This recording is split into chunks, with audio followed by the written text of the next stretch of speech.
الحمد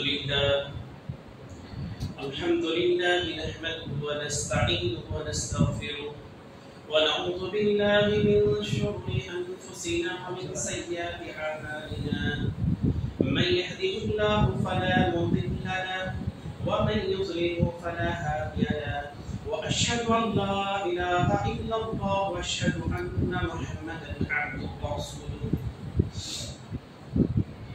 يا أيها الذين آمنوا اتقوا الله حق تقاته ولا تموتن إلا وأنتم مسلمون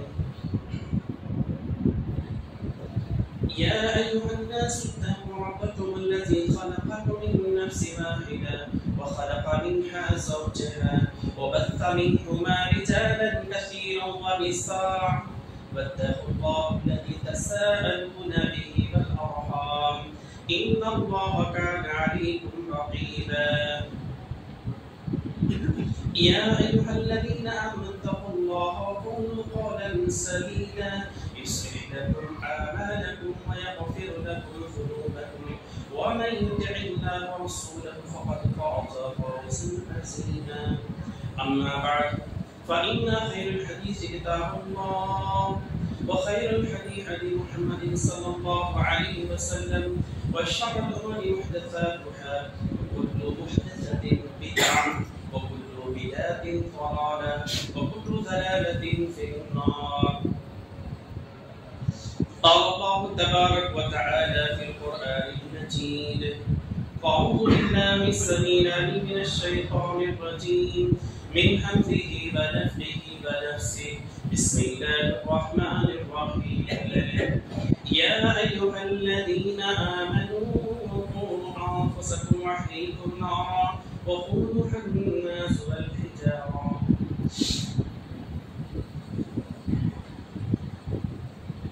قابل احترام بزرگان محترم نوجوان ساتھیوں پردہ نشین خواتین اسلام اور معصوم بچوں، تمام قسم کی تعریفات و توصیفات کبریائی بڑائی اس وحدہ لا شریک خالق کائنات مالک ارض و سماء کے لیے لائق و زیبا ہے۔ بعد لاکھوں کروڑ درود السلام ہو جملے انبیاء علیہ السلام پر اور اس ہستی مقدس مقدسہ پر جن کا نامی اسم گرامی محمد اکرم صلی اللہ علیہ وسلم ہے۔ محترم حاضرین،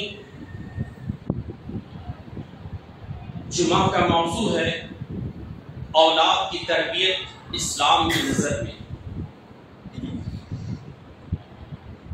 جو آپ کے سامنے میں نے سورہ تحریم کی آیت پڑھی جس میں اللہ تبارک و تعالی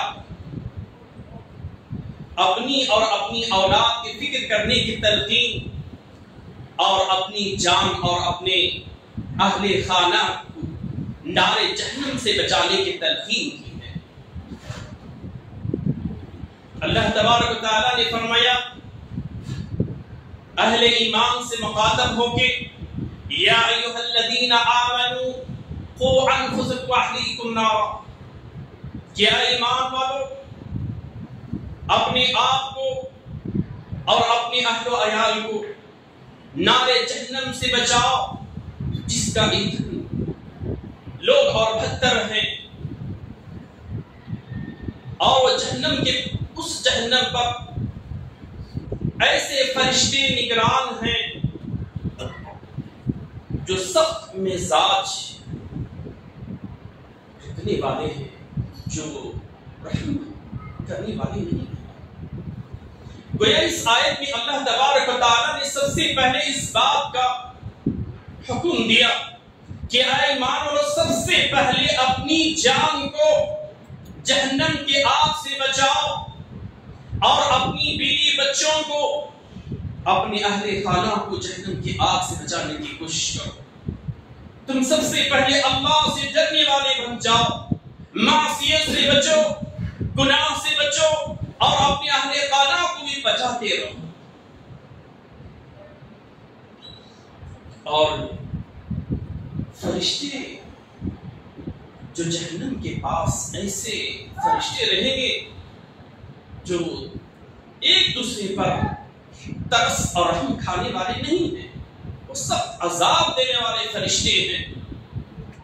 تو اللہ تبارک و تعالیٰ کو آگاہ کر رہا ہے اس آگ سے، اس عذاب سے بچ جاؤ. دنیا میں اعمال صالح کرو، نیک بن جاؤ اور اپنی بیوی بچوں کو بھی نیک اور صالح بناؤ. دیکھیے، اولاد زندگی کی رونق ہے. یہ اولاد خاندان کی رونق ہے. اور جس کو اللہ تبارک و تعالیٰ نے اولاد عطا کیا، یا دنیا کے عظیم نعمت عطا کیا. اور جس کو اولاد نصیب ہوئے، وہ یا دنیا کی اس کو ایک عظیم نعمت نصیب ہوئی. اور جو اولاد سے محروم ہے، وہ یا اللہ تبارک و تعالیٰ کی اس عظیم نعمت سے محروم ہے.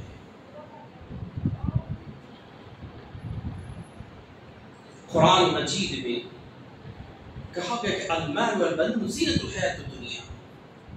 یہ مال، یہ اولاد دنیا کی زندگی کی زینت ہے.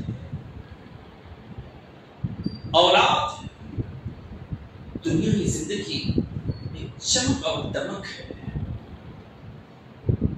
اللہ تبارک و تعالیٰ نے قرآن مجید میں اولاد کے سلسلے میں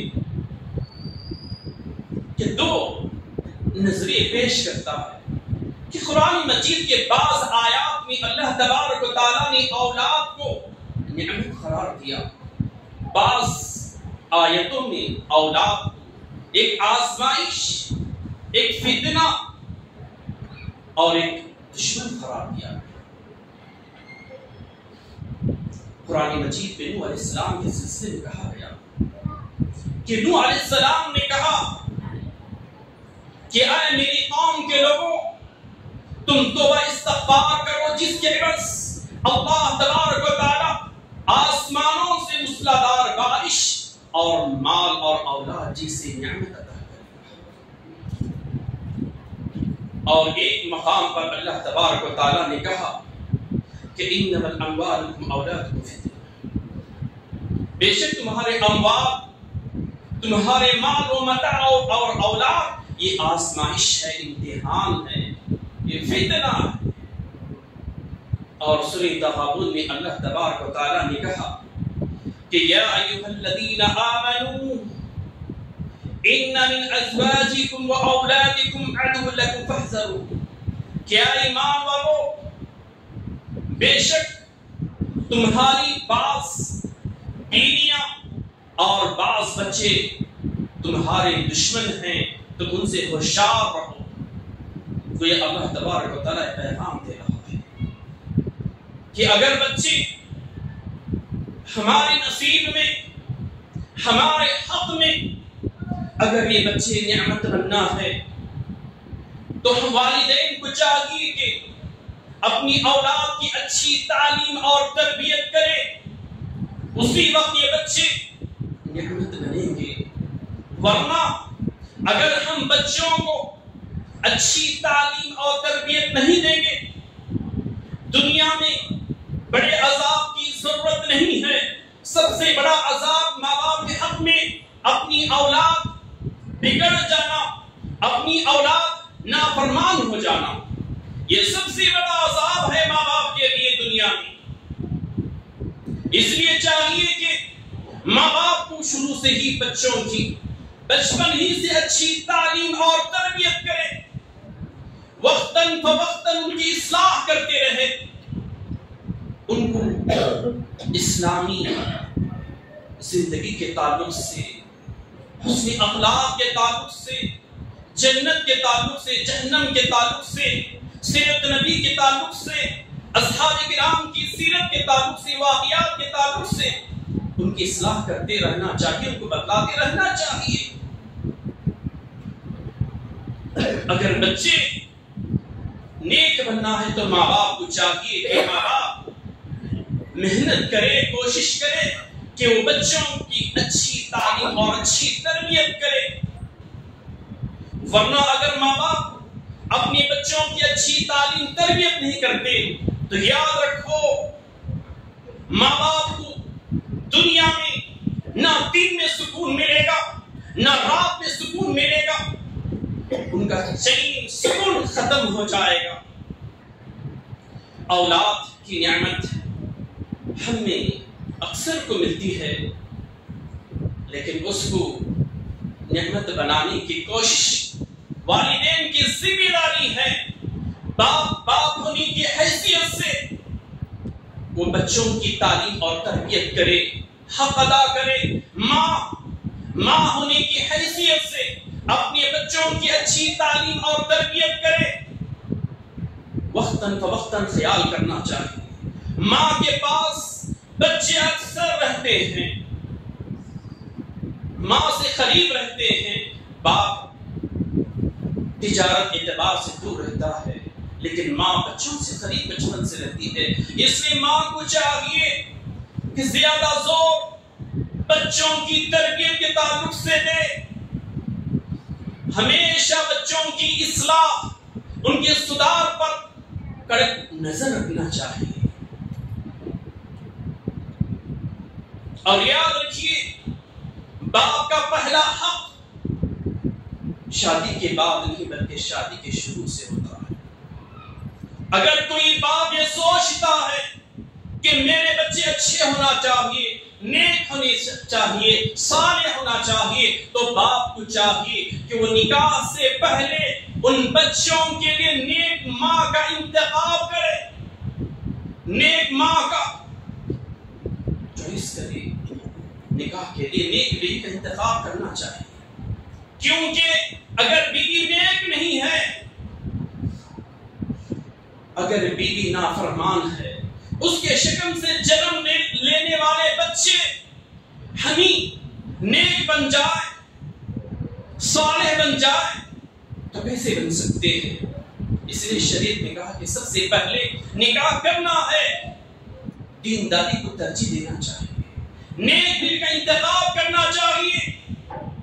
اگر بیوی نیک ہوتی ہے تو ان کی شکل سے جنم لینے والے بچے نیک اور صالح ہو سکتے ہیں. اس پر نظر رکھنا چاہیے کیونکہ پہلا مدرسہ ہے. ماں کا گود سب سے بڑا, سب سے پہلا مدرسہ, سب سے پہلی یونیورسٹی اور کالج ہے. کیونکہ بچہ ماں سے ہی سیکھتا ہے تعلیم اور تربیت. ماں کے اخلاق و کردار کو, کیریکٹر کو غور کرتا ہے بچہ. ماں سچ بولتی ہے تو بچے بھی سچ بولتے ہیں. جب ماں جھوٹ بولتی ہے, گالی گلوچ دیتے ہیں تو بچے بھی سیکھ لیتے ہیں. اس لیے خیال کرنا ضروری ہے. ماں کا اثر بچوں پر بہت زیادہ پڑتا ہے. آپ دیکھیے ٹیپو سلطان, ایک مورخ, ایک رائٹر لکھتا ہے کہ ٹیپو سلطان کی والدہ جب بھی ٹیپو سلطان کو بچپن میں نہلانا ہوتا ہے, غسل کرنا ہوتا ہے تو برہنہ نہیں کرتی تھی ایک چادر میں لپٹ کر, کیونکہ میرے بچے کی حیا برقرار رہے بچپن سے ہی. یہ ماں کا اثر تھا. ایک دور ایسا بھی آیا, ایک مسجد کا سنگ بنیاد رکھنا تھا تو اعلان کیا گیا ایسا شخص سنگ بنیاد رکھے جس کی فجر کی نماز کبھی بھی قضا نہ ہو. بڑے بڑے لوگ تھے, کسی کی جرأت نہیں, کسی کی شجاعت نہیں. ٹیپو سلطان رحمۃ اللہ علیہ آتے ہیں تو یہ ماں ہی کا اثر تھا. ایسے بے شمار واقعات ہیں جن کے پیچھے ماں کا کردار ہے. تو یاد رکھیے بچوں کو بچپن ہی سے تعلیم کی طرف, عبادت کی طرف, علم کی طرف ترغیب دینا چاہیے. بچوں کو کہنا چاہیے کہ بیٹے اگر آپ قرآن مجید کے اتنے سورتیں حفظ کرو گے میں فلاں فلاں انعام دوں گا. اور اس کے بعد بچوں کو کہنا چاہیے بیٹے اگر اتنی حدیث یاد کرو گے تو میں آپ کو انعام دوں گا. ہمارے وہ اسلاف صالحین کی یہ عادت رہی ہے، وہ بچپن ہی سے کہتے تھے اپنے بچوں بیٹے جاؤ جب تم اتنی حدیثیں یاد کرو گے میں ایک حدیث پر ایک درہم دوں گا. تو بچے حدیث کے دروس میں جاتے، حدیث محدثین کرام سے حدیثیں سنتے، نوٹ کرتے، ذہن نشین کرتے، یاد کرتے اور اپنے ابو سے انعام حاصل کرتے تھے. تو یہ شوق یا ذوق ہونی چاہیے، بچوں کو ہم یہ ترغیب دینا چاہیے. یاد رکھیے آج ماں باپ یہ سمجھتے ہیں کہ بچوں کی کامیابی صرف دنیا میں عصری علوم پر ترجیح دی جائے. ایک اچھی یونیورسٹی کالج میں ایڈمیشن کرا کے داخلہ کروا کے اچھی تعلیمی ڈگری دلائے یہ کامیابی ہے. یاد رکھو بعض لوگوں کی سوچ ہے، یہ سمجھتے ہیں وہ کہ ہماری کامیابی اسی وقت ہوگی کہ ہم اپنے بچوں کو ایک اچھی یونیورسٹی اور کالج میں ایڈمیشن کرا دیں یا اچھی ڈگری دلوا دیں یا ایک مالدار گھروں میں اپنے بچوں کی شادی کروا دیں. یہ حقیقی کامیابی نہیں ہے. میرے بھائیوں یاد رکھیے آپ دنیا میں بڑی سی بڑی ڈگری دلوا دو اپنے بچوں کو حشر کے میدان میں اور خبر کے اندر یہ سوال نہیں کیا جائے گا، رب نہیں پوچھے گا کہ اپنے بچوں کو تم نے ڈاکٹر کیوں نہیں بنایا، انجینئر کیوں نہیں بنایا، لائر کیوں نہیں بنایا. یہ تو ضرور پوچھے گا میرے بھائیوں حشر کے میدان میں آپ نے اپنے بچوں کو علم نبوت سے وابستہ کیوں نہیں کیا، کیوں اپنے بچوں کو محبت رسول اور اتباع رسول کا سبق نہیں دیا. رب ضرور پوچھے گا توحید کا درس اپنے بچوں کو کیوں نہیں دیا، نماز کا حکم اپنے بچوں کو کیوں نہیں دیا، اخلاق کا درس اپنے بچوں کو کیوں نہیں دیا، کیوں اپنے بچوں کو اسلامی آداب نہیں سکھلائے، اخلاق نہیں سکھائے. اس کے بارے میں ضرور سوال کیا جائے گا. اس کی فکر کیجئے. اسی وقت کامیابی ہے کہ اپنے بچوں کو اچھی تعلیم اور تربیت دے اور اس کے بعد دیندار گھرانے میں نکاح کرتے ہیں. لوگ سمجھتے ہیں کہ بڑی ایسے کالج ایسی یونیورسٹی میں دنیا کے اعتبار سے تعلیم اچھی ہوگی، لیکن یہ خیال نہیں کرتے ماں باپ کیا وہاں پر اپنے بچوں کی اچھی تربیت ہو رہی ہے، ہمارے بچے اس کالج میں کیسی تعلیم حاصل کر رہے ہیں، کیسی تربیت حاصل کر رہے ہیں. اللہ اکبر. ایسے کالج جس میں مسلم ٹیچرز کم رہتے ہیں، ان کی تہذیب غیر تہذیب رہتی ہے اور وہ لوگ غیر مذاہب تہذیب کو پروان چڑھاتے ہیں. ایک ایسی کالج میں جما کر اپنی بچوں کی اچھی تربیت کے خواب کیسے دیکھتے ہیں اور کتنے ایسے ماں باپ ہیں اللہ اکبر جو عصری علوم پر توجہ دینے کی وجہ سے کئی ہماری مسلم نوجوان لڑکیاں اسلام کو کھو بیٹھی ہیں، مرتد ہو چکے ہیں. وہ لاکھوں کروڑوں روپے جن پر خرچ کیے وہ ہماری بچیاں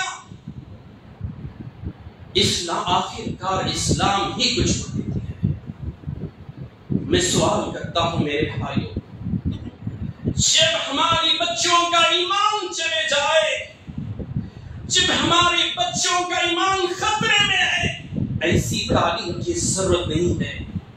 جب ہمارے بچے جہنم کے قریب چلے جائے، نارے جہنم کو خرید لیں، ان کا ایمان کا سودا جب ہو رہا ہے، ایسی تعلیم کی ضرورت نہیں ہے. اور یہ غلط فہمی ہے کہ اعلیٰ تعلیم عصری تعلیم ہے، یہ غلط فہمی ہے میرے بھائیوں۔ اس روئے زمین پر سب سے اعلیٰ سب سے افضل تعلیم کوئی ہے تو وہ علم نبوت ہے، کتاب و سنت کی تعلیم ہے۔ اپنے بچوں کو یہ دینا چاہیے، بچپن ہی سے توحید کا درس دو، کتاب و سنت کیا ہے، اسلام کیا ہے، ایمان کیا ہے۔ اپنے بچوں کو یہ تعلیم دینا، بیسک تعلیم ضروری ہے، ورنہ ہمارے بچوں کا ایمان خطرے میں ہوگا۔ ماں باپ یہ خیال کرنا چاہیے کہ ہمارے بچے کہاں جا رہے ہیں، کتنا وقت، کتنے بجے گھر کو آ رہے ہیں، کتنا وقت گھر میں گزار رہے ہیں، بازار اور مارکیٹ میں گزار رہے ہیں، مسجد کو جا رہے ہیں یا نہیں، نماز کے پابند ہے یا نہیں، فون کس طرح استعمال کرتے ہیں۔ اپنی بچیوں نوجوان مسلم لڑکیوں کو فون تو دے دیتے ہیں، میرے بھائیوں یہ خیال کرنا چاہیے کہ ہماری بیٹیاں ہماری بہنیں فون کا صحیح استعمال کر رہے ہیں یا نہیں۔ یہ ذمہ داری ہے ماں باپ کی، بھائی ہے تو بھائی کی ذمہ داری ہے، والدین ہے تو والدین کی ذمہ داری ہے۔ خیال کرنا چاہیے ہماری بچی کہاں جا رہی ہے، کالج کو اسکول کو جانے کا وقت کیا ہے، کس وقت آ رہی ہے، ہر بات کا خیال رکھنا چاہیے۔ ماں ہونے کی حیثیت ہونے سے ماں اپنا حق ادا کرنا چاہیے، کیونکہ یاد رکھیے سب سے بڑا جتنے اس روئے زمین پر بڑے بڑے امام کبار علماء اکرام ہیں، ان کے پیچھے ماں کا کردار تھا۔ امام بخاری رحمۃ اللہ علیہ اتنے بڑے محدث امام، ان کے پیچھے بھی ماں کا کردار، ماں کا رول تھا، وہ ایک امام بنے۔ جب امام بخاری رحمۃ اللہ علیہ کو نظر نہیں آتا تھا، ان کی والدہ دعائیں کرتے رہے، قیام اللیل ان کے حق میں دعائیں کی، اللہ تبارک تعالیٰ ایسی بینائی عطا کی کہ اللہ تبارک تعالیٰ ان کی دعا کو تو قبول کر لیا، رات میں بھی الحمدللہ جاگ کے روشنی کی تعلیم کرتے تھے۔ امام شافعی رحمۃ اللہ علیہ سبحان اللہ، ان کی ماں چھوٹے بچے تھے، امام شافعی رحمۃ اللہ علیہ محدثین کے دروس میں، حدیث کے درس میں، حدیث کی مجلس میں بٹھا دیتے تھے بچپن ہی سے۔ امام شافعی رحمۃ اللہ علیہ وہ بھی ایک امام بنے، اس کے پیچھے بھی ماں کا کردار تھا، ماں کا رول تھا۔ شیخ الاسلام ابن تیمیہ رحمۃ اللہ علیہ، امام احمد بن حنبل رحمۃ اللہ علیہ سے بے شمار جو امام ہیں، ان کے پیچھے ماں کا کردار تھا۔ تو چاہیے کہ ماں کو سب سے زیادہ زور اپنے بچوں کی تربیت پہ دے، بچوں کو بچپن ہی سے اچھی باتیں سکھلاتے رہے، اچھی باتیں بتلاتے رہے، بچوں کو سلانا بھی ہے تو قرآن مجید کی آیتیں پڑھتے ہوئے سناتے رہو۔ وہ اثر بچوں کو بچپن ہی سے رہتا ہے، سنتے ہیں بچے قرآن مجید کی آیت، سنتے ہی وہ سونے لگے، بیکار باتوں سے یہ آ کر اس بات میں زور دینا چاہیے۔ اور ماؤں کو چاہیے، ماں باپ کو، والدین کو، کہ وہ جب بچے ہیں تو بچوں کو مسجد کو لے کر آئے، فجر کی نماز اٹھتے ہیں، ماں باپ سوچتے ہیں چلو کڑکڑاتی ہوئی ٹھنڈ ہے، ایسی ٹھنڈ میں اپنے بچوں کو کیسے لے کر آنا۔ میرے بھائیوں یاد رکھو، سوچنا چاہیے جہنم کی وہ ٹھنڈ سے زیادہ تو دنیا کی ٹھنڈ نہیں ہے، وہ جہنم کی تپش، وہ بھاپ سے زیادہ دنیا کی بھاپ تو نہیں ہے۔ یہ خیال کرنا چاہیے، ان پہ رحم نہیں کر رہے ہیں، اگر ہم ان کو فجر کو نہیں اٹھا رہے ہیں بچوں کو، ان پر رحم نہیں بلکہ ان پہ ظلم کر رہے والدین اپنے بچوں کو نماز فجر پڑھانے سے۔ تو یاد رکھیے جہنم کو خیال کرنا چاہیے، اگر ہم اپنے بچوں کو نہ اٹھائیں ہمارے بچے جہنم کے حوالے ہو جائیں گے۔ یہ سوچ فکر ہونی چاہیے والدین، ہمیشہ جب ہم ان کے خیر خواہ ہیں تو ماں باپ کی فکر کرنا چاہیے۔ یاد رکھیے اگر ماں باپ دنیا میں اپنے بچوں کی اچھی تعلیم اچھی تربیت کرتے ہیں، وہ دنیا میں سب سے بڑا انعام سب سے بڑا تحفہ ہے کہ والدین اپنے بچوں کو دے رہے ہیں۔ اس کے برعکس اگر ماں باپ دنیا میں اچھی تعلیم اچھی تربیت نہیں دیے تو دنیا کی دولت لٹا دیں، کچھ بھی نہیں ہے میرے بھائی۔ یاد رکھو اپنے بچوں کو سب سے بڑا تحفہ یہی ہے کہ ہم ایک دینی تعلیم سے ان کو آراستہ پیراستہ کریں، اچھی تربیت کریں، تبھی آ کر والدین اپنے بچوں کا حق ادا کرتے ہیں۔ یہی اللہ پیغام دیتا ہے، یا ایھا الذین آمنوا قوا انفسکم واہلیکم نارا، کہ اے ایمان والو، اے مومنو، اے مسلمانوں، اپنے آپ کو بھی بچاؤ نار جہنم سے، اپنی بیوی بچوں کو بھی نار جہنم سے بچاؤ۔ تو میرے بھائیوں، بچوں کو ہمیشہ بچپن سے اچھی تربیت کرنا چاہیے، نماز کا حکم دینا چاہیے۔ جب بچے 7 سال کی عمر کو پہنچ جاتے ہیں مسجد کو لے کر آنا چاہیے۔ جب 10 سال تک ان کو پیار محبت سے نماز کا پابند کرنا چاہیے۔ 10 سال کی عمر ہو جاتی ہے تب ان کو اگر نماز کے وہ عادی نہ بنے، پابند نہ بنے، ان کو یہاں تک کہ مار پیٹ کر بھی نماز کا پابند بنا سکتے ہیں۔ جب بچے جوان ہو جاتے ہیں تو میرے بھائیوں ان پر سختی نہیں کرنا چاہیے، پیار سے محبت سے اللہ کا خوف دلانا چاہیے، اللہ کی خشیت اللہ کا ڈر دلانا چاہیے۔ اس طرح سے اللہ کا خوف اللہ کا ڈر دلاتے ہوئے تربیت کرنا چاہیے۔ بس میں اللہ تعالیٰ سے دعا ہوں کہ اللہ تعالیٰ مجھے اور آپ کو بولنے اور سننے سے عمل کرنے کی توفیق عطا فرمائے۔ محترم حضرات، ایک ضروری اعلان یہ ہے کہ شہر گلباگل میں مسجد بلال ایک سلفی مسجد ایک ایسے مقام پر فائز ہے جو پہاڑی علاقہ ہے، اس کے اطراف اپناف رہنے والے غریب لوگ ہیں اور شرک اور بدعات مبتلا تھے۔ الحمدللہ 15-16 سال سے اس مسجد میں توحید کا درس دیا جاتا ہے اور شرک اور بدعات کا خاتمہ کیا جاتا ہے اور لوگوں کی اصلاح کی جاتی ہے۔ وہاں پر الحمدللہ مرد حضرات کے لیے انتظام تھا، لیکن 15-16 سال ہو گئے خواتین کے لیے مسجد، خواتین کے لیے اور عورتوں کے لیے وہاں پر مسجد کا منظم انتظام نہیں ہے، عورتوں کی مسجد نہیں ہے۔ الحمدللہ عورتوں کی وہاں پر تمنا ہے، آرزو ہے کہ اس مسجد میں پڑھنے کے لیے، اور وہاں کی جماعت غریب ہے، استطاعت نہیں رکھتی ہے، اس کی مکمل تعمیر کا جو خرچ ہے وہ 30 پر 2 لاکھ روپے ہے۔ اس لیے آپ حضرات کی خدمت میں آئے ہیں، آپ اس مسجد کے لیے بھرپور تعاون کیجیے۔ خواتین کے لیے وہاں پر اشد ضرورت ہے مسجد کے لیے، اس لیے جو شخص بھی دنیا میں اللہ کا گھر تعمیر کرتا ہے اللہ تبارک و تعالیٰ اس کا گھر جنت میں تعمیر کرے گا، اور جو بھی خالی نہ جائے جتنا ہو سکے زیادہ سے زیادہ تعاون کرتے جائیں۔